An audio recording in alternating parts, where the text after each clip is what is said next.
what happens when your opponents are also the toughest ones in the entire draw. So I give them a pass on that one. They have also shown some really cool, unique things about them. Number one, they have a dedicated GP player. That's very rare on the team. He seems to be, Keon is the one that has the most GPs into the game. But this time though, we're going to get a lot of randomness. 3 random emblems going into it. All right, well, we've certainly seen this be a way to completely throw out levels of expectations. I mean, I think if you're Virtus.pro, you're certainly coming to this one as something of the underdogs. This is potentially a great way to seize some momentum. And I think whenever you have Lulu encounters, you're looking about alternative win conditions. You're looking about those compositions that are not typically contested. This would be one of the great ones. We have seen Varus Legendary show up again and again, especially for a team like Wolves that already has some reps on it. No, I'd love to see it, and of course, it has been a big turning point for some of these trainer golden games when teams or individual members of teams can't fully take advantage of the setup that they are given, just circumstances not allowing, because there's so much potential power over a regular game of TFT just in this portal by itself. And there's a lot of tension. Do you actually want to go for the meta-defining comp, GP? Even if you do not have any related emblems here, I think the comp is still perfectly fine by itself. And that's always an interesting thing to play around. Are you willing to sack a player to contest the GP, or do you want just them to play towards their strongest emblems? We'll keep on looking out for which one of these emblems seems the most promising. Maris here has the opportunity to potentially go down the sorcerer line. I've certainly seen him playing AP before, but of course we've also got the Crystal Gambit in there as well. We know that's incredibly powerful. Ooh, an Edgelord's Volley Bear just given to him here by NCC1. One of those compositions that could use both of them quite well. So we are seeing some relatively strong ones. Usually when you have an emblem that gives you a clear direction with 2+1s, then you should go for that one. And I think NCC1 has a great fast 8 lane here. Oh yeah, I mean, it would seem wild to kind of divert too far away. Keep your eye on the left-hand side. You can see the gold augments pouring in. We'll see if our players manage to find anything especially spicy. Ooh, Milo with the treasure hunt coming into this one. If he gets a good reroll line, that could be absolutely devastating. Probably our best performing gold augment of the tournament. Also throwing even more randomness is going to be Saren's going with the portable artifacts. All right, we'll keep an eye out for the rest.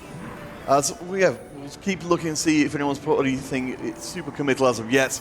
If he can get a snipers, that would be massive. It goes directly with the compositions. Your units already have additional range, but he hasn't popped it just yet. Oh, we've seen it now. Triforce, so he could either put that in the front line or in the back line, depending on his needs. Yeah, I mean, certainly early on, of course, we've got the extra body on the board, we've got the extra activated traits that will let our players put together much, much stronger boards, especially if we can get some of these 2 stars in place. YGQF decides to go for Raining Gold, holding back a little bit.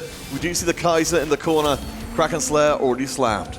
Yeah, and I think YGQF is going to be the one to do the fake out. He has the Supreme Cell, he has the Kaiser. You're like, maybe I'm rerolling this. But if you look at his board, that Yasuo and that Kraken Slam looks suspiciously like the GP. Well, I mean, I'm never going to say it ain't so, even in a situation like this. If we check in with Hongland, we can see we've got a chance to, again, really set up an amazing board. The Mogul's Mail being put in early, of course, to make sure that front line stays intact very well. We'll keep an eye out for which of our players is able to keep together in the early going, given how powerful all these boards are. And I think for Hongland, this is one of those boards that is going to be more locked in. When you have Star Guardian plus Prodigy, and you already have the Seraphine plus the Syndra in that tree, it is going to be Battle Academia into the Prodigy lines. So, he might be shifting around his units just for some strength to continue his win streak, but we expect him to be very well established. Oh, for sure. Personally, I really like being in the trainer golems, seeing people who can try and find unusual and otherwise impossible boards to put together to even temporarily take advantage of as many emblems as possible. And this is super cool for Maris, going for a 4v4 specific augment climb to the top. This means that he will have to face against stronger opponents, but if he can win, then he will also get items out of those fights. So it's very interesting to see whether he is going to try to preserve full loss streak because you know who you're going to fighting, if he's just going to use the intel, or if he wants to play for the max cap in generating items. So far, he does have the win streak for that route. And yeah, I mean, it's been something that's been discussed multiple times over the stream, but I think it's worth repeating because a lot of people wouldn't necessarily have heard that specific one. The Organ being able to tell you who your opponent is means you can also feed that information to your teammates and therefore give them the benefit of your future sight as it would have been in previous set. And YGQF now just ditching the Kaisa. You have done your job. We had the fake out complete. Sole player so far established into the GP line. We'll have to look at other players to see if any one of them will contest here. I wanted to see Keon pick up the Xayah. There was one in his shop. He has the Bastion plus the Edgelords there. But no, not going to go for that line. Instead, going to be going for the Wraiths. And that's going to be interesting because Saren is also headed towards that direction. Yeah, I mean, we've certainly seen it. We've got a little taste of what the Wraiths can do for us long term over the course of the tournament, but certainly not a whole lot of it. So we are at least seeing some of our players being forced to just stick to the more standard setup here. Asmaras will take the first loss. Looks like Pseudo Uno and Serene will be our two players from the Wolves, both of whom will maintain win streaks. That's a very good news for Wolves there. They break Mars's win streak. They deny him that extra component right before Carousel. So he's going to have to make subpar judgments based on missing intel coming into this one. Taking a look at the Carousel itself, do we have any high-value units? Doesn't look like we're going to be seeing any of the GPs here. Those are typically the most contested ones. And Yasuo for NCC 1. So we'll be seeing if that will be the contest player, and it does look like it. He already has the trade sector selected there, and even in an emblem encounter, you don't want any solo gameplanks. Oh no, absolutely not. I was just looking around some of the other bits and pieces coming together there as well. I believe, hopefully we're going to be seeing some of our players try to leapfrog each other throughout this game and really get ahead as we keep our eyes closely on our two streaking players. Of course, for Serene, I believe we've got ourselves a pretty decent start here. We mentioned, of course, the Sniper in here, the Wraith as well, keeping the Kale on the bench and the Zac as well for long-term potential. Yeah, there's a lot of Wraith players coming into this lobby. 3 Wraith emblems being doled across the board, and 2 of them on Wolves. So we'll see how they pivot their positions. Sudowoodo with that Wit's End. Gnasher's Tooth, excuse me. They're both purple swords, so I get confused sometimes. Has dedicated himself to the Star Guardian line. He is going to steer clear of his teammate, and it looks like both of them might be getting this full win streak on stage 2. We saw what happened when 2 players on the same team can get that tempo. It could be a blowout in the making. Yeah, I mean, particularly, of course, we've got so much more power potentially in the verticals here as well, just because we've got that extra +1 on the board. It's not even having an emblem, it's having the extra body on board that can push you to the next trait break point in a hurry. So extra gold could mean extra levels and dramatically stronger boards. And Wolves really crossing their fingers, hoping that they don't run into each other. I'm a little bit more worried about Saren here. He's level 4, has no upgrades on his board. It would be a little bit unreasonable to expect him to come out of this unscathed. It definitely can happen. I mean, I thought, of course, we love Portable Forge. It's been such a transformative. In this case, still keeping to relatively uncrazy instances. But I think maybe you can get away with it. Certainly, Kid is pretty far away from the gangplank. He's got no defensive items. So in this case, it's good over on the right. On the left, we've got another gangplank, and it's dropped as well. What a great positioning from Saren right there. He actually targets the gangplank first. He goes down with the initial 4th shot. So artistic KO there coming in, and he is able to provide his streak. So 2 Wolves players now dominating on the top of the leaderboard, and then we have Virtus.pro having to claw themselves back later. Yes, I mean, I suppose the good news is for Virtus.pro, they've maintained both of their loss streaks in here, but we'll have to see how that works out longer term. Of course, we know we haven't seen for a little bit. Has got the treasure hunt, of course, building up, and we've got a Katarina brewing here as well. I mean, we've seen this particular setup before, or variations thereof, go absolutely crazy. Yeah, this is a great setup. He's taking away one of the most comfortable compositions from the Wolves roster. But one thing I will point out is that he did miss out on the scaling power-ups. Typically for Katarina, you're looking for Max Arcana, or you're looking for something like Weights just to give you a little bit more combat power. Over 9,000, of course, one of my favorites. Doesn't find them just yet, and I wonder if he wants to start tailoring this for stage 3. It is a huge difference in terms of the power level, and he really doesn't need the fusion dance at the moment. No, so yes, it's just going to give a little injection of power, but right now Milo is, of course, on a loss streak and not too worried about immediate power. So I'm with you. I'd like to see an investment towards long-term potential. NCC also down there as well, the trade sector. We can see 7 banked rerolls so far for this Gangplank player. We'll be able to get into level 6 and start raiding through the Gangplanks very quickly. Wow, and what a good roll for him. He actually manages to find the GP2 before even hitting level 6, before the 3-2 breakpoint. So that means he's going to get another augment check. He can decide a slow roll on 7. He knows he's going to be contested on the other side by YGQF, the Supreme Cell player that has transitioned off. But the cool thing is both of them actually have duelists in. So they're going to be playing an extremely strong stage 3 with the 4 duelist board. Oh yeah, I mean, that's the whole thing. Every ball we're going to be seeing here is going to be at least 1 step stronger than it would be otherwise, as, hey, why not throw more into the mix? We've got ourselves, as we see on the right-hand side, the chance to double down on some of these emblems.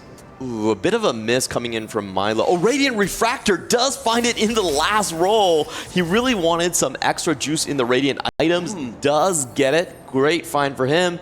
And it's probably Prismatic Pipeline going in for NCC1. Doesn't really need the 6 duelists in his composition whatsoever. No, it does re-roll that one. So a lot of thought going into here. Again, particularly from the Virtus.pro side of things, trying to make sure they keep themselves from falling down too much in the HP standings.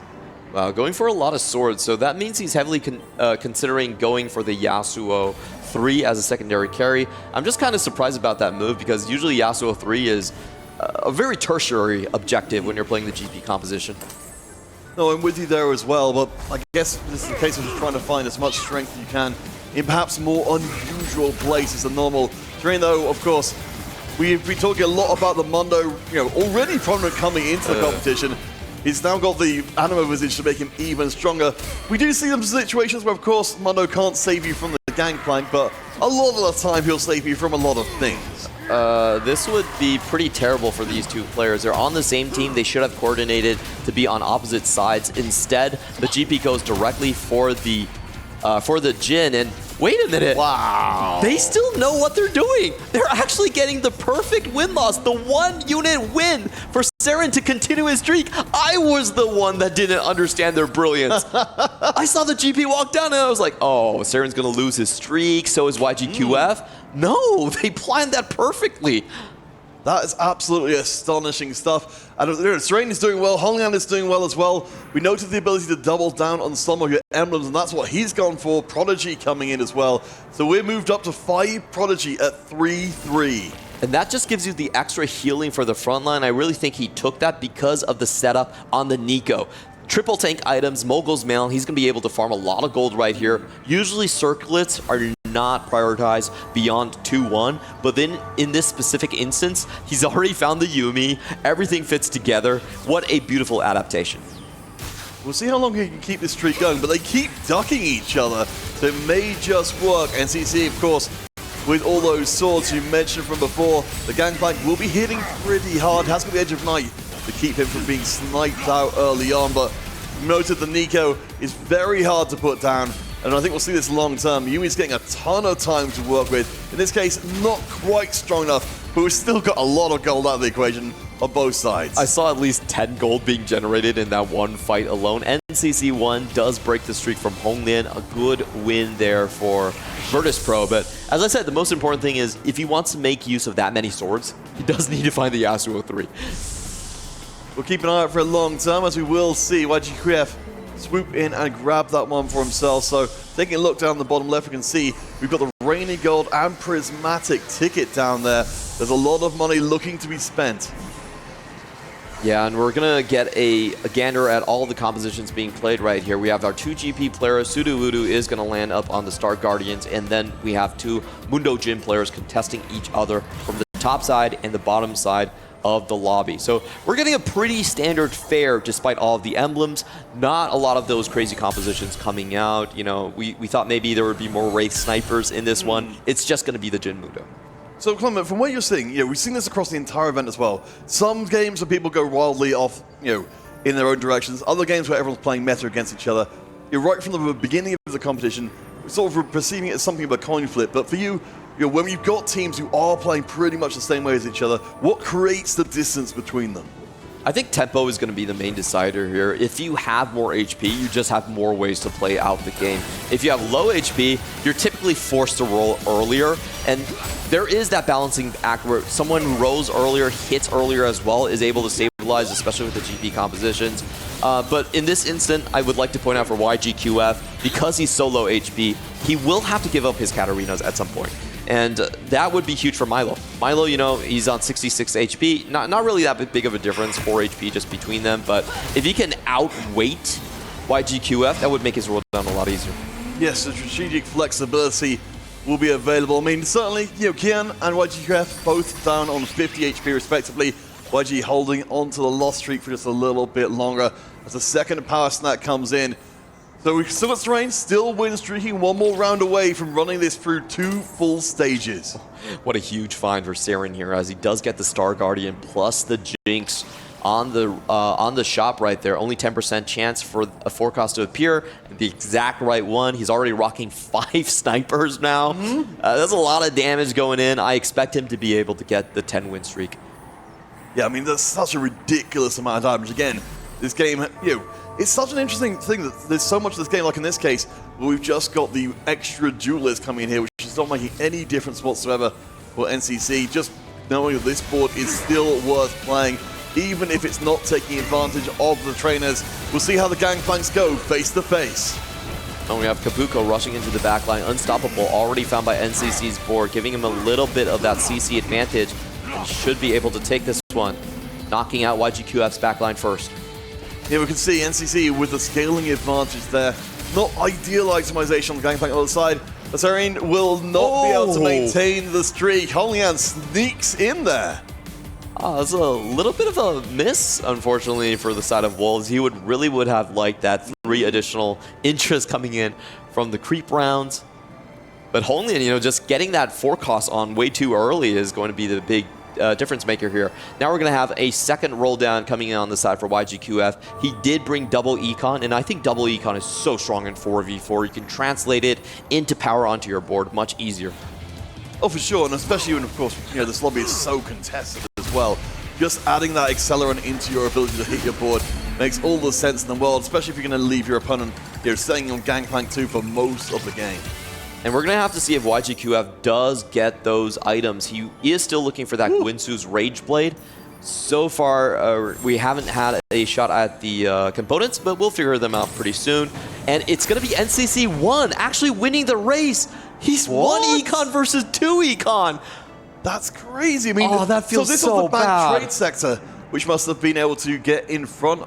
But yeah, it felt like YGQF did everything he should have been doing to win that race. If Mortdog was fair, YGQF should have won 100%. If you're taking double econ, and that just means, there's less GPs in the pool. He can't hold on to those Katarinas as long. That could be a massive turning point if YGQF does not turn the corner with a 7-loss streak. Yeah, and certainly that kind of economic setup's nowhere near as explosive. The trade sector just ticking through 1 reroll per round rather than being able to dump your economy into there. As we now get to see at least, NCC bringing out the full power there and just showing us how ridiculous Gangplank 3 has been all tournament long.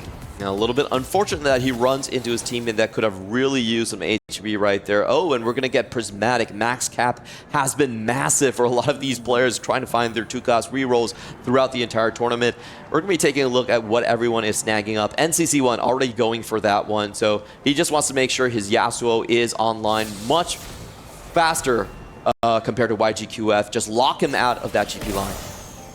And the Mondo board is going to be able to get even stronger as well with the Juggernaut Circler coming in just to help push the power even further. I mean, all we're really missing for Kian at this point is a crown to drop onto this Mondo. Yeah, that would be absolutely massive for him. Kian already using most of his duplicators. He is contested from the top side by Saren, so he does want to take a couple of copies out the side of the pool. And for the artifacts here, let's take a look. Milo getting an artifact out of Treasure Hunt. Great combination right there. You have to kill that Cassante so many times. He drops into all out, and then you have to kill him again. Oh yeah, when we would just see, you know, it's very reminiscent of the of the trench coats from past. But keep an eye on the Katarina, with of course the Radiant Hand of Justice. She can potentially be a way to deal with the Gangplank. In this case, the positioning was just right to make sure, with even all that disruption you were mentioning, all the damage, the Gangplank made it through unscathed. Yeah, I'm not sure if that was YGQF's board. If it was, then he actually hit the GP3. Okay, he did. So we have Justice restored to the land. Sure. If you're taking double econ, you should be able to hit this one. And he does find it in the end. Kabuko 3 as well, plus the Yasuo 3. And suddenly we have a reversal of fates. YGQF overtaking the likes of, I believe, NCC1 yes. in that race. Well, I suppose that was the thing, wasn't it? You know, you had the trade sector that was cashed in for the Gangplank 3. The double econ you mentioned, that's, you know, the continuing power which is letting you hit more and more of that board at 3-star. We did have our concerns about whether or not the Yasuo will be able to make it be a major factor, but I like now at least that YGQF has a more multifaceted board. And this is going to be interesting between these two Wolves players. They're both playing around the Jinx at this point as their main carry. So it's a little unfortunate. And Saren was also taken out of the sort of Jhin contest early on. He saw the extra duplicators coming in on the side of VP. So Saren should be starting to trade away his HP. We will see him climb back once it's stage 5, and hopefully he can get a Varus here. Oh, doesn't find it. No, that's a real shame. So, well, we'll come back to this properly in a second, but just in the overall picture of things, before we start to see things kind of drift away between the teams, but right now they are equally divided. You know, the whole ladder, one member of each team from 1st to 3rd to 5th to 7th. So we've got a very, very even first game. Despite the fact we came into this one with Wolves looking incredibly dominant, it's been really competitive so far. Yeah, so far just looking across the board, Wolves only have a 2-point advantage. It could flip in the blink of an eye, but just looking at their carries, they are very much decked out. Maris, one of the boards that have been fully built up as well, and I saw Honglin there with a completed BA board. Now, we know that the Sorks board is actually one of the highest Cat Fast 8 boards here, and we have to remember, Maris is win streaking with Climb to the Top. So he's been getting extra injections of components every 3 fights. Yes, it's almost like a treasure hunt of its own, but you're in such an incredible position where the downside is, comes pretty much purely upside of saying, don't worry to the rest of the team, I'll take care of the strongest players in the lobby and make sure all of this win streak gold stays purely with me. Yeah, I'm very surprised that Keon has been going into free fall despite hitting all of his 3 stars there. So that would be the turning point in the fight. I expect Mars to be able to defeat the majority of the opponents. I haven't seen any board even close to his strength, to be honest. Maybe YGQF can get something off, but that is going to be the key thing. Keon, can he survive? And it looks like he will find a win against Saren. As we said, Saren doesn't spike until he gets that Varus. We still need to be so careful, though, because even while this board does look extremely strong, 11 HP, very close to getting that first elimination down, and of course, things are going to start to pile up for Virtus.pro. Even being down 1 player is enough to really change the whole shape of the match. Looks like Keon might be deciding to take himself out. Doesn't think that his position is salvageable necessarily. He's removing items on his GP, and yeah, he's just going to let Maris roll over him. He knows that there's really no point breaking his streak. So, Simon, talk to me about this, because of course we've been seeing this more and more as the tournament goes on. What's the kind of the reasoning at play here? Why is this to his advantage to actually lose? Well, he knows this matchup is coming. So Climb to the Top is from Maris. He doesn't want to break his streak, and it's just kind of unfortunate. Climb to the Top, we're not really sure how they calculate the strongest board, but you can face him multiple times. I guess it was just based on the army cost on the board right there. So Keon already knew he was going up against Maris right there. It was 100%. There was no guesswork involved into it. So he just has decided to make sure that that was going to be the story for the game. He takes the 8th place gracefully, but that also puts a lot of pressure on Maris. Maris then has to be the win-out player. And of course, again, for any of you folks coming in for the first time for 4v4, we do remember that one strong player, and Maris is a very strong player right now, is not necessarily the making of a win. We need at least one other player, ideally in a top 2 position. Maybe he can afford to be a little bit lower. But looking at the rest, across the rest of the team, who do you feel like from the side of Virtus.pro could potentially keep up with Maris and go for the high finish as well? I think it's actually a strategy for them to feed Mars components. Every 3 wins, you get an extra component. Mars knows when he's going to face his teammate, so he can kind of coordinate those streaks and just keep on building on this board. If you look across this board, how many units are itemized? He also has great synergy with the uplink. This is actually an amazing strategy. All of the augments being used correctly. We're seeing some flair for 4v4 coming out from the side of Virtus.pro. And Wolves are, I think they're in a lot of trouble right now because they have 2 members in 6 and 7, and it's not exactly easy to see how they move out of that hole. Sudowoodo also falling very quickly in the standings against this GP3. Well, I mean, that's the thing, isn't it? I think some of our boards which would be thriving in a normal lobby are starting to get left behind here with so much power, either coming from the Trayman Golems or from some of these very specific augments we've been seeing coming in across the board. I do want to follow up on your point here, but yeah, Sudowoodo over on the right-hand side is also looking very, very good. I think his best condition is actually going to be the Poppy 3 angle, but he actually sold one of the copies. All right, I was hoping, we haven't seen the 3-star forecast happen in a game-deciding match, a fight-deciding manner yet. Skips that one. Saren takes another big loss. He wants to play the snipers, self-contested on his own team, and probably has not hit the Varus. That's my guess for his board. YGQF also very dangerously low, but he's playing one of the more stable boards coming into this one. I think if I'm Wolves, I would prefer for him to move on rather than Sudowoodo. Yeah, I mean, we can see with all those 3 stars in place, it's just very hard to have enough damage to cut through. The Gangplank was sat in front of Sudowoodo's carries for pretty much the entire fight and walked away from it again unscathed. So I really like what we've got going on here. I think YGUF should be able to move forward. Saren will be out of commission, though, so that's the first Wolf down. Yeah, and there will be some more to follow quite soon. Sudowoodo, I think his board is pretty much capped out. So is Honglian's board, just playing with the Battle Academia. So in terms of maximum capacity, I think Wolves are being taken offline one by one. Mars is just such a difficult player to contest with. NCC1 has that GP3. They have a massive HP lead at the moment. And just in terms of the possible potential for these compositions, I just think Virtus.pro has them beat here. Yeah, I mean, certainly narrowing it down. As you mentioned, Wolves, they've got 2 players still in the bottom 4. Do remember, general friends, if 2 of the Wolves, or rather 3 total of the Wolves go out in the bottom 4, this would be it's huge. all over. YGQF was the strongest remaining player on Wolves. Look at his face right now. He knows that they are in trouble. The last ult from Katarina coming in, taking out the GP as collateral damage. All right, well, it all seems to be lining up here for Virtus.pro. They've certainly been giant killers up until this point. As I mentioned before, getting the revenge on the Falcons. Certainly, we've had this whole thing of teams coming in undefeated, now in the big pool, every single team playing here in the playoffs, and we just don't know exactly how strong these groups are up against each other until we see them play face-to-face.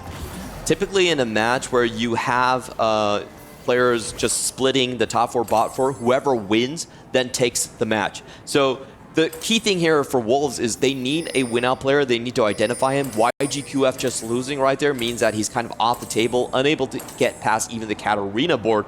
Not even mentioning the Maris board, which is the big bad sitting on Virtus.pro. I mean, right now we've got Virtus.pro in the top 3 spots, including Milo, who of course is back to his winning ways, and of course that extra information which he's got is still going to be valuable. They can, with the matchup pool shrinking, that's even more certainty as to who each of the members of Virtus.pro will be playing against. There's just no win-out potential here. This is getting very dire for Wolves. I don't really see an avenue. I think Saren dying without hitting that Varus was a huge blow to their strategy right there. Really well played by Keon, even though he goes 8th. He does force him out of the pool. And NCC1 gonna find another win. YGQF gonna find a win against NCC1 to stop some of the bleeding there. Yeah, Honglian down to 9 HP as well, though. we may be even just one round away from seeing the Wolves being shut out of this game with 3 players in the bottom 4. I mean, you know, for Virtus.pro, it all seems to be working so incredibly well. If they were at all intimidated coming into this matchup, their play does not show it. Yeah, YGQF really needed to win every single fight right there. Milo now taking hold with the treasure hunt early on, just being so strong, just having a much better cap through augments. Now, unfortunately, they will have to eliminate one of their own, and I think it should be Honglin going out. I would hope that is what they coordinated here, but obviously they're running out of removers. Yeah, it's looking like we're going to need to, well, at best for the Wolves, them trying to shoot for a very, very high finish overall. Of course, the Gangplank is good. Honglin, as requested, will make his bows out of this game. So YGQF and Sudowoodo, both of them have to stay alive if the Wolves want to have any chance of winning here in Game 1. There's so many steps that Wolves have to overcome. Sudowoodo now on 11 HP. I mean, YGQF's board is pretty much capped, so I would like to look at the Star Guardian board to see how he can advance further. What Wolves need first is for another member of Virtus.pro to go bottom 4, most likely NCC1, just playing with the GPs that is hitting a little bit later. Perhaps if they can get in bot 4, they can move further on. I mean, Sudowoodo's certainly got a decent enough setup here. You mentioned a cybernetic uplink with all these extra items. We've got a duplicated Shadow clone of the Seraphine, so you know they are going to be doing a ton of damage. I believe we're at Star Guardian 8 last I counted. So there's a lot of power. No, Star Guardian 9, my apologies. So there is a lot of power in this board. But if they face up against each other, of course, it's over. Yep, one of them will have to go out. One step at a time is how they have to take things here. Survive, get 2 members into the top 4, looking for the extra cap. It's pretty rare to see a Seraphine being utilized so heavily, so Sudowoodo trying to play with the burst of the Seraphine to take down the Katarina. I think that's a very interesting strategy. We'll see if those power of friendship can line up. So over the left is one of the deciding factors here. We'll see if YGQF, so if Milan can hold on for a little bit longer. Of course, again, you've got the Ghost matchup on the right-hand side. It's going right down to the wire. At least the backline does stay alive for a little bit longer. It's looking like the Wolves, they survived on one side, Milo takes a hit on the other, and we're still in contention. Oh, big win for both sides of the board right there. What a move. We saw the Katarina trying to fly into the backline, got stuck onto the Kabuko, and Rise was able to clean up. So great positioning there, just stacking all of his damage on the same line, while also keeping the tank around to protect the GP from taking unnecessary damage. But as we're seeing the removers being used, I have to assume that YGQF... Oh, no, he's just readjusting his items. Sorry. He's putting all of them back on again. YGQF is the stronger player out of these two. They should hope for it to move on. Other. Oh, the worst possible scenario. And that means that's going to be it. I don't believe there's any way which they can avoid eliminating each other, which will put them down into the bottom. We will have to keep an eye on the HP overall to see if maybe some shenanigans happen, but they should know at this point that we've got Virtus.pro by all means necessary. It's about the HPs. Sudowoodo here has 11 HP, and Milo and NCC1 only on 6 and 7. So it's about how much they lose. Sudowoodo is knocked out, but he shouldn't have taken as much. I think NCC1 is going into the bot 4, and that means they'll still have a chance. Let's see. So yeah, we've reset. We've got the teams with the same amount of points coming out the first half, which means only first place matters overall. The way the points shake out, that's the only difference maker. You can go first and fourth as a team, and you'll still win. 2 critical fights being won. They're back-to-back by the side of the Wolves member. Even though they run into each other, that was actually a matchup they could control. So they were able to take much less damage on Sudowoodo. He ekes out a 4th, and now it's just down to YGQF. If he can survive the Milo and the Mars board, the Mars board is probably the most dangerous one, considering how long he's been powering up. We'll see what he's got for us here. I mean, we've got all the 3 stars. We've got an enormous amount of beef on this board. And it's going to be, I suspect, a while until the Gangplank actually gets targeted here. Of course, we've got the Kali to deal with on the backside. Double also Radiance. Going after the Emi as well. It's looking pretty good for YGQF. You can see he's going after. We've got the headsets coming off immediately. And is that one done? Yes, it's done. It's done. Milo took the fight. If you were looking on the left side of the board right there, his Katarina with the double Radiance able to snipe out the backline in the first cast. So there wasn't any rises slowing down the damage coming through, and that's just going to be it. There is that member already eliminated, the last standing member eliminated on the side of Wolves. And Virtus.pro are going to hand our reigning winners, our title defenders, the first taste of defeat. And I think that's a great illustration in this game, how you can come up against, a team that's kind of, Wolves have gone through their own journey from being disfavored from losing their members and their coach to suddenly becoming favored once again. I mean, Virtus.pro, we talked about it, they've had a rough ride getting here in the first place, but it seems like all that toil, all that torment has made them a better team. Not enough cap. I would say that's the problem coming into this emblem-laden encounter. We had Mars with that brilliant strategy of feeding him components and components, getting him on the cybernetic uplink. What a beautiful board to synergize with each other. And then with the Milo treasure hunt to close out the game. Beautiful stuff from Virtus.pro. All right, let's head across the analysts because we can't wait to get game 2 started. The underdogs are prevailing here with Virtus.pro getting that first win against none other than Wolves. They are the title defenders coming here to EWC. We thought, they've been going through the upper bracket unscathed, but what? It's happening once again. The team with the most reps are the ones that are outperforming the rest. And this was an excellent gameplay. Once again, zero ego from Virtus.pro, making a win against what was a very difficult game to navigate for now, for the rest of the team. So Wolf taking a huge loss here.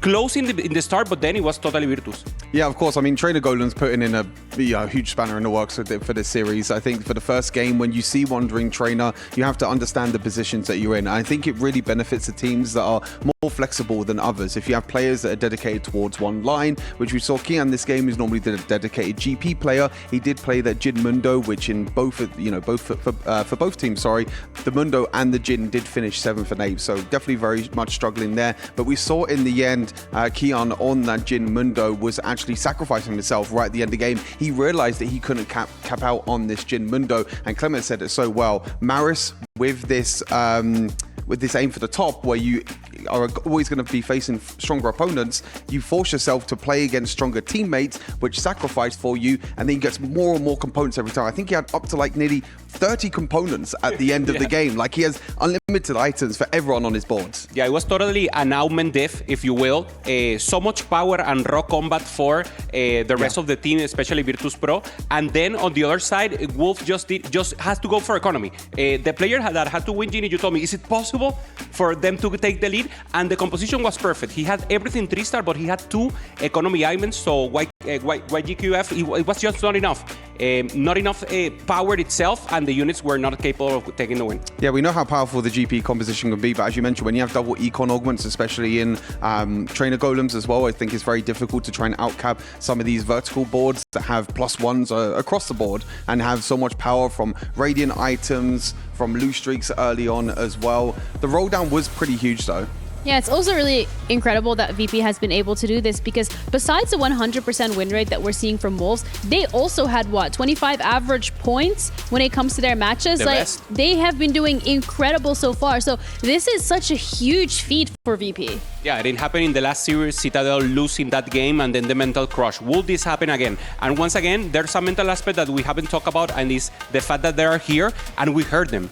When Virtus.pro won, we heard a scream, and that scream was also heard by Wolf, and maybe that could be a mental hit additional to obviously this loss. Yeah, we know that the players are very animated when it comes to, winning games. Of course, this is only the first game of a best of 3, so there is still potentially 1, maybe 2 more games to go. But yeah, the big thing is for Virtus.pro as well. Again, we saw in the last series how reroll compositions have been dominating a lot more. Virtus.pro in this game going for 3 rerolls again, whereas for Wolves, they actually went for some more level 8 comms with Star Guardian +1. Of course, with Trainer Golems, it is a little bit difficult. You are playing off variants with Trainer Golems. I think it is a little bit difficult. Wolves, I don't think, will be too defeated by this game. I think that hopefully next game we won't get Trainer Golems, or we'll have a little bit less variants at the start of the game, and they'll be able to play a normalish game of Teamfight Tactics. It will be interesting to see if they actually are going for that low variance or they are embracing it. As we've seen, T1 last game they say, okay, give me trainer golems, give me anything you want. I want to go for variation. I want to go. I'm so good that I know I can navigate this. And in this case, it didn't happen. If we see the golems, maybe a little slight in favor of Virtus.pro, but not so much. But in the end, making the win and making exactly what the game gives you, that's exactly what you're going for. And I mean, it was great. For me, Virtus.pro played amazing, and I'm going to change maybe my prediction. And now a little. First time. First time. A little. Yeah. I mean, you can't for the win. No, I can't. That's not a little change. You know, but then like you're gonna curse them, and I think what we really have to highlight here though is the fact that this first match specifically, you even said it yourself, Ubesan, you're like, that first match is going to determine very heavily whether or not we're gonna be like, oh yeah, VP is still an underdog and Wolves is still a contender. This first match was the taste of what we can expect, and it looks like VP has genuinely leveled up in this lower bracket throughout the last couple of days. Yeah, no, they have the confidence and they know exactly the meta. The meta is very accomplished right now. They have X Factor, they are playing the GP cleanly, one of the few teams that have exactly the person that they want to play that comp in, and they're looking great. Showing emotions, screaming onto the rest, bath mouthing sometimes, and for me, the favorites. Yeah, for you, the favorites. Oh, you heard it here first, guys. VP favorites over Wolves, who are defending that title here at the Esports World Cup. This match for them is genuinely do or die, because losing it means you lose your key and you lose the chance to defend that title. Whether or not that's actually going to happen, we're going to have to wait a little bit, because the second match of VP against Wolves Esports after the break.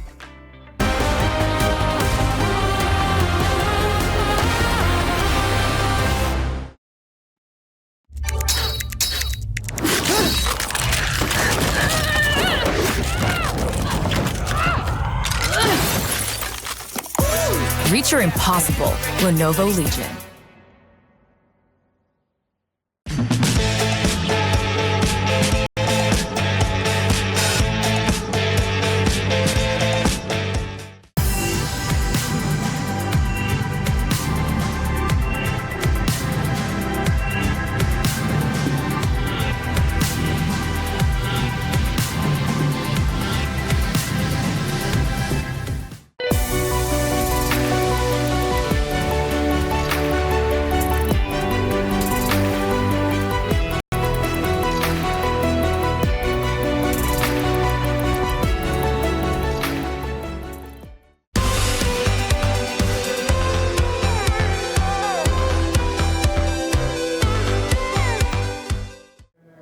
Hey everybody, it's Puckett alongside SCSC and Jade, our translator, as well as, of course, huge person behind the scenes at T1. SCSC, I've been staring at you all week, wondering where I met you last. And today, it hit me. When you were 16, you came to MLG in Rhode Island. Do you remember that tournament? 이제 눈치채셨을지 모르겠지만 일주일 내내 이분이 진짜 빤히 쳐다봤거든요, 승철 선수를. 근데 오늘 드디어 어디서 내가 이 사람을 봤지를 생각났대요. 16살 때 미국에서 MTG 토너먼트 대회를 하러 왔었어요. 혹시 기억하시나요? MLG를 말하시는 거면 네. 간 건 기억합니다. Oh yeah, 네. I remember. If you're talking about MLG, yeah, I think I remember. Okay, well, you were a pro from 15. I met you when you were 16, and this is how your hair used to look. Do you think we should bring this haircut back? 자, 이제 프로 데뷔는 15살 때 하시고, 이때 사진에서는 이제 16살 시절인 사진인데, 그 당시에 그 머리 스타일을 이제 복귀시킬 생각은 없는지. 그 당시에는 이제 그 머리가 좀 유행했었어가지고 그냥 네, 한 거긴 한데, 근데 지금도 충분히 길어서 뭐 딱히 근데 별 생각 없는 것 같아요. 네. So that was the hot hairstyle back then. I don't know if it's still as hot right now, but my hair is plenty long enough right now. But I'm not sure. We'll have to think about it. Final question. I know you from the earliest days of StarCraft. You've had a long storied career in esports. How many esports years do you think your team has combined? 마지막 질문을 드리자면은 이제 승철 선수는 이제 스타크래프트부터 이제 오랜 이제 프로 생활을 하셨는데 저희 선수들 전원 합쳐서 프로 생활이 몇 년 정도 될 거라고 생각하시나요? 합쳐서요? 네, 모두 합쳐서. 뭐 저희 팀에 크레이지 무빙 선수도 스타투 때부터 했던 선수거든요. 그래서 30년은 넘지 않을까요? 다 합치면? 네. So, Crazy Moving on our team has also been a pro since the StarCraft 2 days. So, I think we easily passed like 30 years of experience. I was going to say, you have 14, if not 15, Crazy Moving around the same. I'm thinking 40 years, but SCSC met you when you were 16. Great to meet you while you were 30. Best of luck in this tournament. Legend.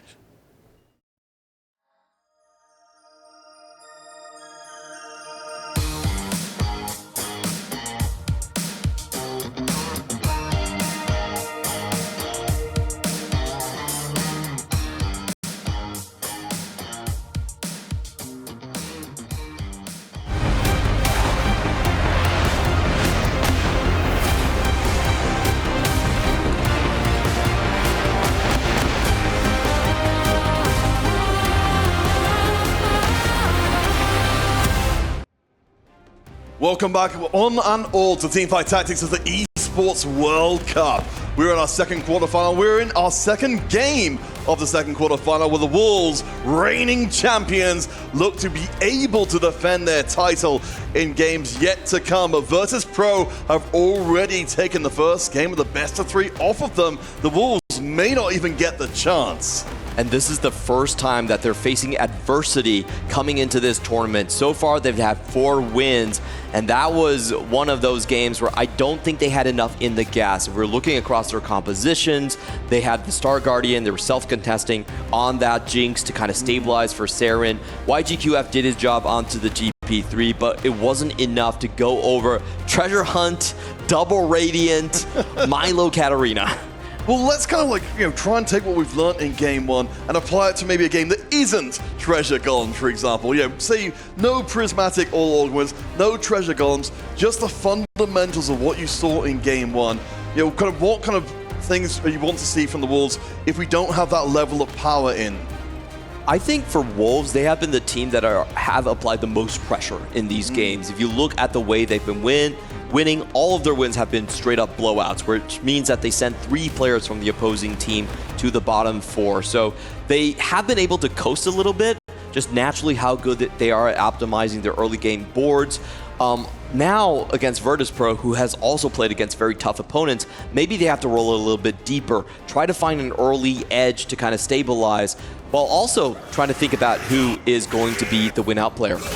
Well, we hope for perhaps a lower variance, but instead we go from Trainer Golems to all Prismatic, so there won't be any slowdown here in the second game between these two. The Wolves, again, they are champions right now, but 1 game away from being eliminated in quarterfinals. And I think we all know, just watching games throughout this weekend, what it means for Prismatics. The 2 most coveted augments you can get, 9 lives, just giving you a lot of additional resources and power, also carousel priority, and the other one, I would say, protagonist. Everyone knows how to play across these 1-cost hero augments. You get them for free, essentially, all the way to 4-star.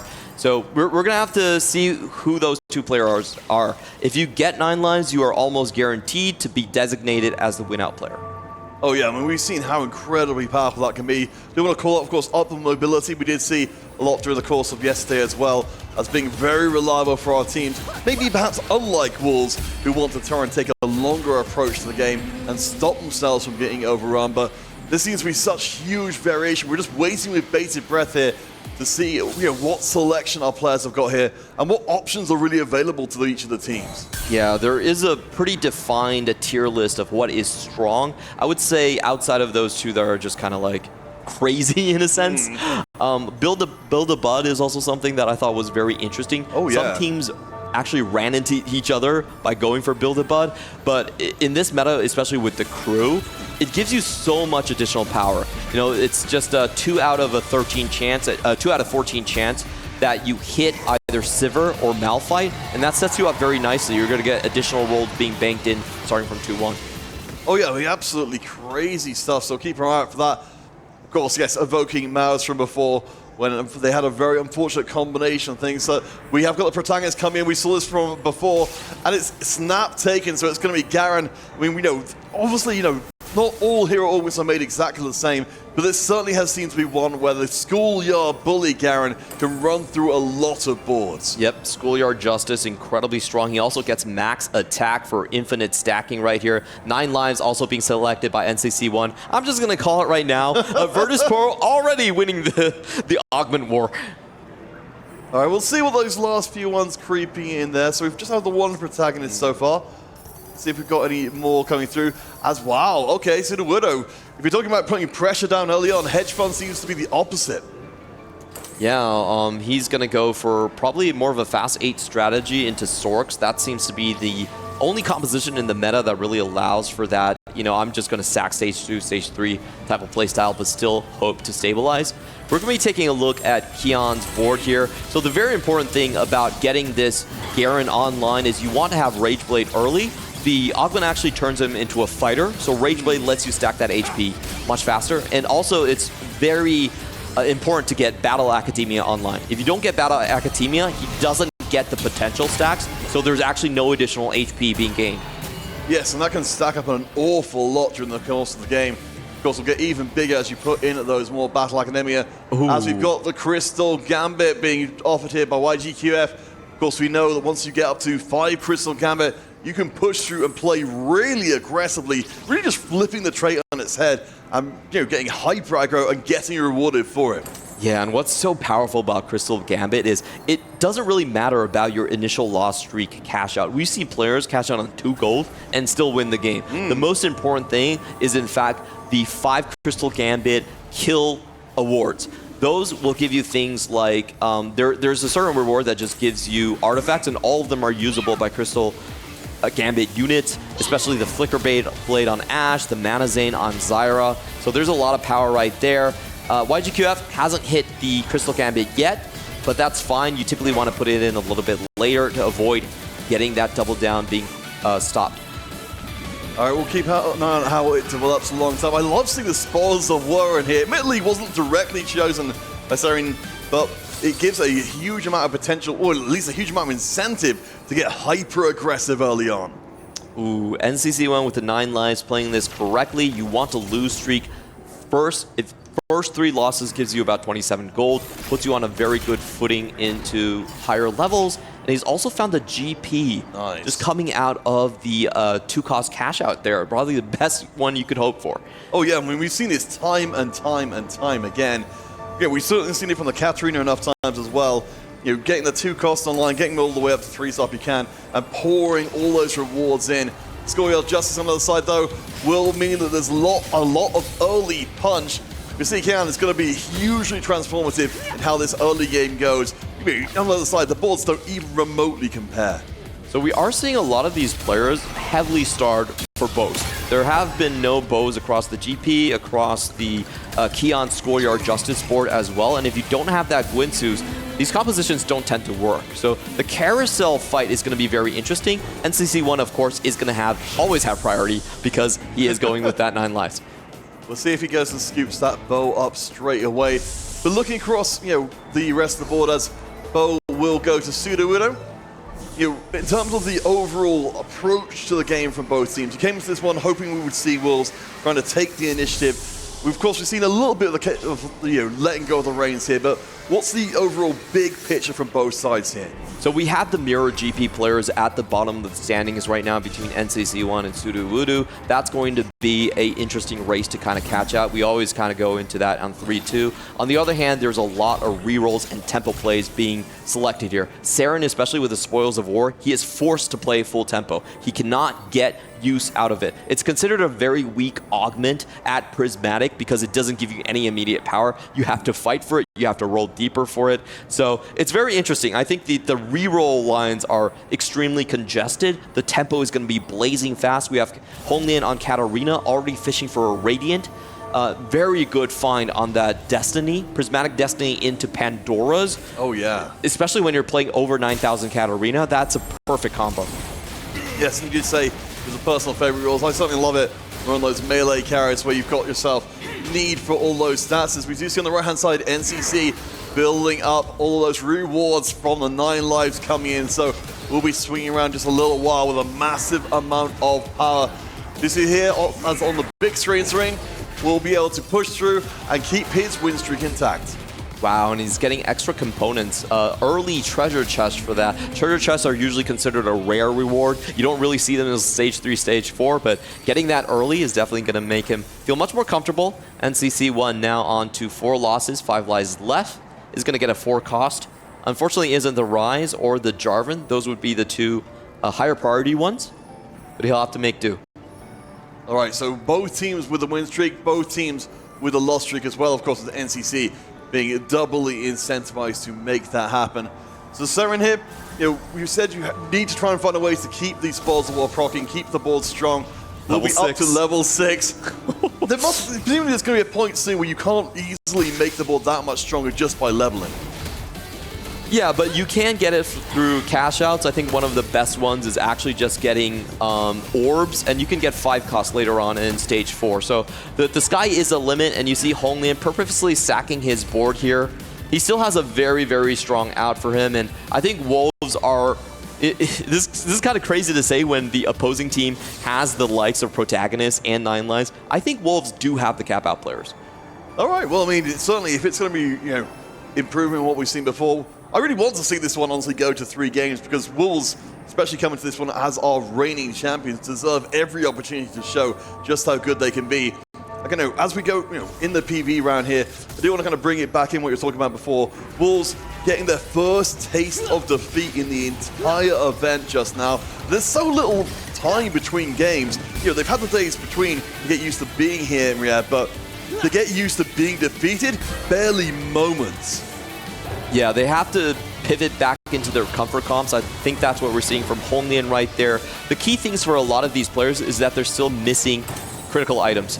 We have the 3-star Garen here, but no Guinsoo's Rage Blade. If you don't get it, this comp tends to peter off.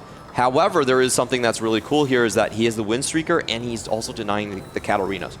We're seeing from Honglian, he hasn't hit the critical Radiant item. He's looking for either the Radiant Hand of Justice or the Striker's Flail. Haven't seen that being found right now, so he is forced to basically go into lose streak, and it's going to be dependent on those lucky rolls. How fast can he find them to kind of stabilize? Just keep an eye on who plays against Garen in this round, just because we've got the 3 different win-streaking players running right now. But, I just want to follow up on your point about the Guinsoo's Rage Blade for the Garen there. In terms of the overall potential we've got here, for what will eventually presumably become a 4-star Garen, how much is it going to cap him if we never see the Guinsoo's arrive? It's a massive difference, honestly. If you, the Guinsoo's Rage Blade allows him to stack HP at an alarming rate. We have seen builds like Guinsoo's Rage Blade, Quicksilver, and Shojin's as, missing the Scarix and just straight stacking HP early. I think the window is kind of closed on that one. So he probably has to play Garen as a main tank and just focus more on the Prodigy side of things. That's my expectation of how things will go. And now Sudowoodo on the big roll down, coming in for the GPs. Yeah, we can see both GP players will be fighting over it. It looks like they're actually both maintaining the goal for the most part. We're doing NCC doing a little bit of rolling down. Does get the 2-star online, so much more able to farm up gold that way. But looks like we're seeing at least a little bit of health. Of course, Sudowoodo has the extra incentive. The hedge fund, he's going to drop down too low. He will, of course, miss out on all those extra rerolls. Or sorry, not extra rerolls, not invested anymore. But at least the extra interest he could otherwise be learning. Yeah, typically this is in solo queue played as a fast 8 kind of composition. You want a few more rounds to get the additional interest in from it. But in this scenario where you're contesting on the GP, you're right, he is missing out on a lot of value given those augments there. Now we did see Keon trying not to take an additional life from NCC1. He is their win-out player on the 9 lives, so he did remove the items from the Garen. Yes, and very carefully played. I mean, it's been talked about again and again, but it's always worth restating. These high HP players, as win-streaking early players, have got a lot of capacity to give their HP to their teammates and make sure they don't fall down too quickly. NCC, those 9 lives down to 4. So, I'm assuming at this point, this is pretty much where we'd expect and hope NCC to be staying for the time being. Yeah, you definitely want to be stable on stage 3, I would say. And then, when you have your second Radiant on the last life coming in. That's when you just go for the win-out situation. But for now, preserving HP, definitely the right thing to do. We are taking a look at Maris's board. He's going to be contesting on the other side of the Jin Mundo line. I think he's a solo Jin Mundo so far. Oh, no, Saren is also in that line. So his job, I think, is pretty much just as a brawler, preserve HP. If you're ahead of Saren, then that is good news. But taking a look here, that doesn't seem to be the case. No. Saren with the spoils of war actually keeping his win streak. We did have our questions about how well it would work out overall, but so far so good. Of course, the team format able to manipulate and put a lot of units to be spoils of war in front of Saren. Over here for YGQF, of course, we've got the 7 Crystal Gambit player brewing quietly away. Right now, not making a massive impact, but is keeping his HP up remarkably high. Now, this comp typically stabilizes when you have that 7 Crystal Gambit. You need to find the Zyra in addition, so this is kind of a sack stage for YGQF. The best sort of narrative for it is you just natural it on level 8, but before then, you're kind of just coasting along. No, it makes a lot of sense. You talked about before how for the Crystal Gambit, when we are playing it more as a vertical, it switches to a composition that lets you kind of ignore the whole general stacking system. So kind of 2 different economy traits built into one. So it's great to see him sticking up nice and healthy there as we do see another fight over resources in the middle. I think Honglian has taken a page from Milo in the previous game. Double Radiant items for that Katarina. That seems to be the name of the game right there. We're not sure yet, but it seems like he did find the Radiant Hand of Justice. Yes. If it was from the Pandoras, that would be huge. Yeah, I mean, let's see. So, we've got a setup here. We've certainly seen how ridiculously powerful this Katarina can get. Certainly, we saw in the 9 lives context where we're going down to a single life and then not losing from that point forwards as soon as the second Radiant item especially landed. Is that an artifact? Where did that come from? Yes, I'm a little confused about that too, but alright, we'll see what we can do with it. Certainly, we've already got a Yuumi in play. So, let's see. Oh, okay, interesting. We've got the Radiant Void Staff on the back line. I mean, that's certainly an indirect way to put another one onto Katarina. Yeah, and he's just, where did he even get that artifact? I'm just kind of scratching my head. Masterwork upgrade, Pandoras? Did he get it from a PvE round? Is that what we're going for right now? That's kind of crazy. I'll leave that one to the philosophers, I'm afraid, but certainly it's been good enough for the time being. So here from Maris, we've got the Mundo, and of course the stacking Vince's Rage Blade, not an attack speed, but attack damage. And Mundo has been with the artifacts on the front line. He's proven to be too much to handle, and finally the Spoils of War will stop for a moment. And this is exactly the job that he needed to do right there. NCC1 now getting another catch out as he did lose one more. We're going to be taking a look at the GP count. 5 GPs across the board. I'm not sure what Sudowoodo is on at this point. He does have good combat augments for it, I will say. So Sudowoodo very far behind, actually, only on the 2-star. Yeah, so it looks like both players are having a little bit of trouble with putting the board together. I mean, certainly itemization-wise, you can see very, very good on both sides. Of course, Sudowoodo having the advantage of the Radiant Guinsus, which will be absolutely nightmarish to deal with. But for the time being, Gangplank gonna keep his head on his shoulders and not overtake everything. And we finally have the board from Milo. Haven't seen this board for a while. It is going to be going into the, most likely the Sork board here. Mana Zane already selected. He is keeping himself slightly open towards the Yuumi just by holding the Garen. Okay, we're seeing back. It's, I mean, in fact, you can see across the board, I think this entire stage really has been a seeing back for the teams overall. We've not a ton of HP damage with the exception of Hongliang and Sudowoodo. Gold-wise, our players are mostly keeping their gold in the bank rather than anywhere else, and will let the interest run into stage 4. All right, these are the critical roll downs coming down for the Wolves players here. He needs to find the Zyra to get the 7 Crystal Gambit in. It gives you a ton of combat damage and also makes your rolls faster for the 5 Crystal Gambit, so you can get your cash outs in online. On the other hand, for Saren here, you know, he was full win streaking. He hasn't actually committed himself to any specific composition. It looks like once again he's going to be giving over the Jin Mundo reroll spot to his opposition. All right, well, I suppose at least we've got the spoils to rely on longer term. Again, do remember, as you can see in the very top right, Wolves are down 1 game in the series. As was mentioned on the desk, and it's worth restating time and time again, this is single elimination from this point. Even if you went for your group completely undefeated, where it was effectively double elimination, there are no second chances. Full board pivot coming in from Saren. Looks like he's not going to allow Milo to play into the Sork line completely uncontested, is going in for the units right now. On the other hand, for YGQF, does find the Ashe, and the Zyra still has 40 gold to go. What? Huge for Wolves right here. They have their win out player online. 4-1 is a pretty early, and everyone is there. Everyone's like, oh no, he hit Zyra. Did you see that? That is absolutely nuts. All right, well, we just need to start putting the pieces together then. We've got good itemization from the Ashe in the back line. Going to be putting the power fruit on her as well for a little bit more punch. She said the big buff across the board. NCC, though, is very powerful in of himself. This Crystal Gambit board isn't at full capacity as of yet. Nice start on the gangplank, and well, at least YGQF has got the has got the HP to be able to absorb this loss while he brings his board fully together. Yep, all he needs is kills right now. He can lose a couple in stage 4, that's completely fine. He just needs the 5 Crystal Gambit cash out for him to work. We're going to be taking a look at some of these other boards. Mess Hall, very interesting pickup here for Maris. He's thinking that his board can stay alive long enough for that to come into effect. Ashe 2 being found here, and I think it's a strategist, Aseki. Yes. Yeah, I mean, he also crucially will become a Crystal Gambit as well, so he's been hitting incredibly hard, extra HP, extra damage as well. He's honestly a nightmare to deal with. He's freezing up the board repeatedly.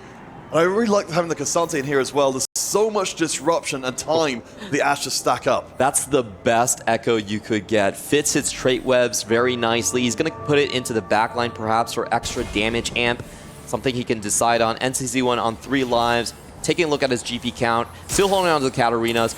This is going to be dicey for him. It's going to be really bad if you lose a win-out player potentially just by not hitting the GPs. He's down to 3 lives. He can afford to lose his round, of course. He prefer to not if he can. No, we have got the Edge of Night difference here across the 2 gangplanks, and I think that's going to be crucial. Sudowoodo takes a hit. NCC stays frosty here at the very bottom, as Sudowoodo goes down to almost the same number of HP. Once again, we're seeing the max cap, a bailout happen across these boards. Prismatics for NCC1. If you can turn the corner on the extra lives, that would be massive for him.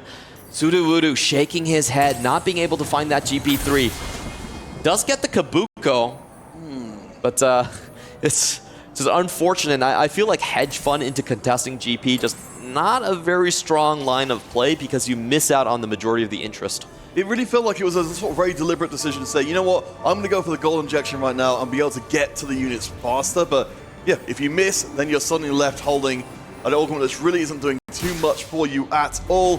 Here on the other side, will go up against this board. Sudowoodo could be in major trouble. Yeah, it's going to be Wolves versus Wolves here. That's Saren on the top side. Already found the Karma 3.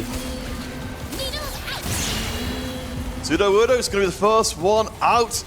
NCC, of course, while low on HP, is not actually in peril at this point because he's got at least 2 more chances, so we'll take the loss and the extra rewards. I think it's not surprising that Sudowoodo, given his line contesting the 9 lines player, is going to go out first. But the question is, how much did he slow NCC1 down? If NCC1 with 9 lives and with them playing with him as the main sort of win-out player for the majority of the game, if he still drops out 7th, I think Sudowoodo has done his job. Well, certainly, yeah, we've seen NCC being kept from that gangplank 3 for an awful long time. If memory serves, I believe he was on about 6th. I saw another 2-star one being placed onto the ward briefly. So it feels like it's going to be really dicey here as to whether or not the 3-star can come online in a timely fashion. Yep. However, Wolves this time, they do have other win-out players on the comp. So even if they take an 8th place, they can still crawl back. We have that double Radiant potentially onto Honglin, though.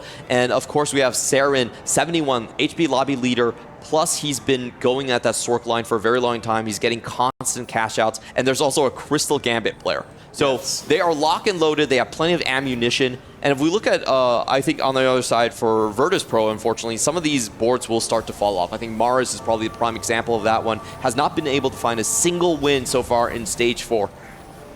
No, I mean, even with a double Gwinsu's there and a very promising looking Vi front line. I mean, as the boards continue to fill up, Saren has been, of course, scooping up, as you said, with the Spoils of War, extra resources. There's so many more units to proc that onto. We see the board strength being pushed even further forward. It doesn't seem like there's going to be too much left in the tank. At least clears a decent amount of board, but it feels like we're just moderating the descent here for Maris more than anything else. Yeah, the question now is for Virtus.pro, who can carry? I think everything still hinges on NCC1. He is the most likely player to get them through this.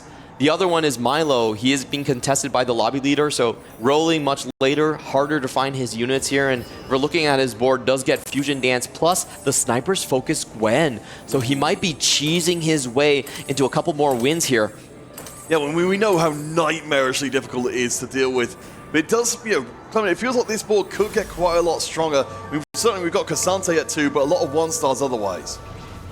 Oh, we're seeing on the bottom side that there's still 6 Gwens in the pool, and he's sitting on the pair, so he definitely could just find them in the PvE round and go further on. He has a lot of potential, but right now he needs to get lucky in the preceding shops. All right, well, we can see Maris again. It would be a little bit unfortunate if Maris doesn't get the win here to push his more promising team that way. Instead, it's as we expected. Maris will slowly decline into obscurity, but of course, serving the team while doing so. And it's kind of crazy to me that Honglin is dropping so much HP. I considered him to be in a perfect spot. He had the perfect power-up. He had double Radiance on the Katarinas, but I assume he just hasn't been able to hit the 3-star here. Going down to 9 HP. If him and Sudowoodo are 7-8, suddenly that's, maybe that win-out doesn't matter anymore. Yeah, I mean, it's all going to be coming together very quickly. 4 copies? Yeah, just take your note, NCC did go to the last life, so has the last bit of power injected in. But Clemens, to what you were saying. Oh, this is such a massive low roll. I know that everyone on Virtus.pro is holding down those Katarinas for sure, and he's also just naturally contested by Schoolyard Justice coming in from Keon, but still, the amount of copies is just unreasonable at this point, and Honglin is even leveled to 8. He's given up on the best odds for his shop. Wow, that really hurts, especially in such an important game. Of course, Virtus.pro would love to be able to move on to face up against T1 in 2-0 fashion. It would really set them well up as potential favorites for the rest of the competition to take out the reigning champions, but it does feel like things are getting a lot more complicated here in Game 2 than they ever were in Game 1. We just got to notice that the first 2-star 5 cost has been made on the board, and I'm wondering, is it that sniper-focused Gwen? If it is, I feel like that's the nail in the coffin for Wolves. Yeah, I mean, she's just absolutely massive. Spreading that much damage across pretty much the entire field. Keep an eye out here for NCC, because of course, we're out of extra lives. Is able to take down Honglian, so that's a second Wolf down.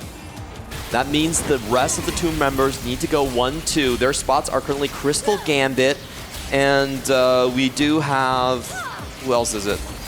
Spoils of War. Yes, the Spoils Saren of is War. still there. He's playing on the Sork board. They do have very, very high caps, both of them. Oh boy.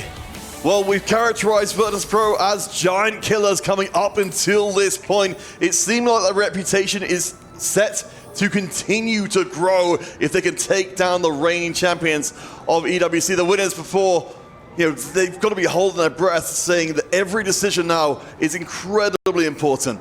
Yeah, Saren not rolling anymore, and it is the Gwen on Milo's board. That was what the notice was. Thank you, Crunchyroll. This is pivotal for the game here. The sniper's focus already completed. You can see that there is a face of despair and perhaps shock on the side of Honglin. They've done so well so far in this tournament, but this could be the end for them. Maris is out of this round. NCC, of course, is incredibly strong himself. No can afford to take the loss himself. So we'll get ourselves a more or less stalemate for the time being, but Oh boy, still looking at those other walls. Currently, at least there's a good amount of HP left on the wall side, at least. YGQF, how are his cash outs going? That's going to be a big question coming into this one. There's some truly obscene things he could do with that Crystal Gambit, Echo, a strategist as well. There's a lot of damage he could get onto it. And there's specifically artifacts that are given by that 5 Crystal Gambit. So he could still potentially get a win out. I mean, they could knock Milo and NCC1 out pretty quickly here. Let's take a look at the artifacts that were dropped towards him. So it is going to be on the tank item. I will say this is a little bit of a low roll. He really would have preferred it on just getting more burst damage. Perhaps the Mana Zane or the Flicker Blade, I would say, are better options here. I mean, this will be a test for how well the Wolves are able to contest for top place. Taking out NCC1 here will be absolutely massive. Good amount of CC on the gangplank, but I just don't know if the DPS is there. Ash has stacked up, but not in time, as she will get cut through. NCC stays in play. The good thing about that GP3 board is that it is max cap, so he cannot put up to 9 units onto his board. There's also another Crystal Gambit coming in. NCC1, can he deny this? With the 9 lives, yes, he takes away the win condition.